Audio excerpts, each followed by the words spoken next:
Guys, so excited to finally talk about this. This is the Nanlite Forza 500B 2. If you don't want to watch this whole video, the biggest thing is BiColor. BiColor will change your life when it comes to LED lights. And second, this is the first BiColor LED light that has tint adjustable on it too. This thing is updated all around. Their previous 500 LED had 2 yolks on this. It was very annoying to have to change. I could say everything build quality wise is stepped up. Literally like every centimeter of it has been updated. The actual power bank on it, it's a lot easier to use. The build quality is a lot better. So you guys know me, I like just throwing my stuff around. So yeah, even the little things like the mount itself is a lot more robust, a lot more, I guess you could say professional. So it's gonna hold up a lot more better over the years. When you're buying into LEDs like this, these things become investments. Yeah, let's just get this plugged in and then I will run you guys through it. Let's try to not knock this over.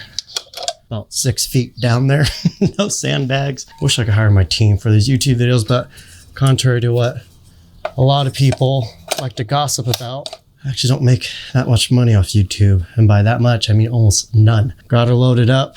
You can see, there we go. Let's blast some light in here. This is at 50% right now. That's at 100%. Then let's cool her down right here. Lower this ND. The biggest thing is when using BiColor lights is you can fine tune your light. When you're using daylight balanced lights, there's a lot of times where it's too cool. And so then you have to start using color gels or you have to start using white balance tricks. But when you have a BiColor light, you can simply just turn it down. Let's put this to 3500 Kelvin. And then on camera, we can match that. And you can see it's gonna push the background even cooler. Let's say we want to do a daylight look. We go right there. And now the outside's gonna look a little bit more warmer, but I want the outside to look extra cold right now. So we're approaching blue hour.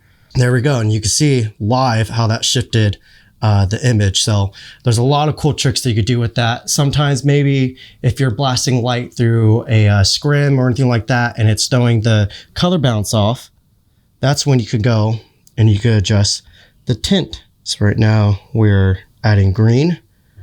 And you can see what that does to your image. And then we could go in and we could add magenta. And there you go. Honestly, I don't know how they're doing these tint adjustments without making it RGB. Again, it's only a BiColor light. So that's pretty wild. I mean, I'm sure there has to, I don't know. I honestly don't know how they're doing this. So the tint's all the way towards green. So I can now go into my Sony camera and you can see what that does to the ambient color. So there's just a lot of useful tricks that you get not only with the BiColor light, but also BiColor light that adjusts the tint. Now I'm starting to sweat here, so let me, and you get even more output out of this light once you start adding the Fresnel to it, which they did give me, but it's at my other place, which is just 5 miles down the road, but in LA, that's like an hour drive. So let's take it all the way down to 0.1%, and then we'll go to 1%. Let me open my Freewell VND back up. Let's go all the way. We lost a lot of daylight just doing this. Let me go back to my color temp. We're at 43 Kelvin, 4300 Kelvin on the camera.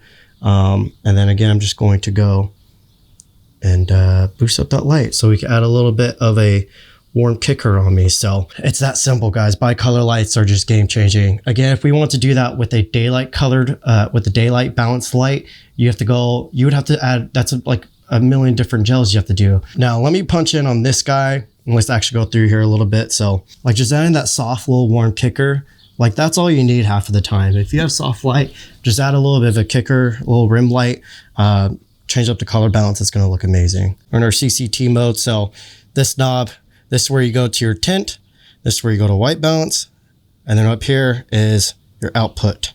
We have all the effects that Nanlite has in pretty much in all their lighting systems. I mean, a lot of these though, if you're trying to move quick and you don't have time in the budget to really, you know, finesse the image, these really come in handy. You can use V-mount batteries on these as well. As I said earlier too, the actual mounting system. So usually you would want to mount this to your C-stand, add some weight to the bottom there to help hold it down. Even that's more robust. So just everything, they really just, you know, they revamp the whole system. So guys, again, very simple, nothing too crazy about this. It's just BiColor lights are just game changing. That's the biggest takeaway for me when it comes to these lights, and the fact that Nanlite has updated the whole system, so everything's more robust, everything's even more professional feeling. Sorry about the dog back there. Yeah, I've already shot a handful of different projects with this light. I also have the 720B, which that is like my A light. Like, let's break down lights as if they're cameras. 720 BiColor is my A light. The Forza 500 BiColor is my B light, and then the Forza 300 BiColor is my C light. And then my Pavel tubes, I have the 15X and the 30X. Those are just like, you know, those are A lights in themselves. So that's for a different video though. But yeah, that's pretty much it. Peace.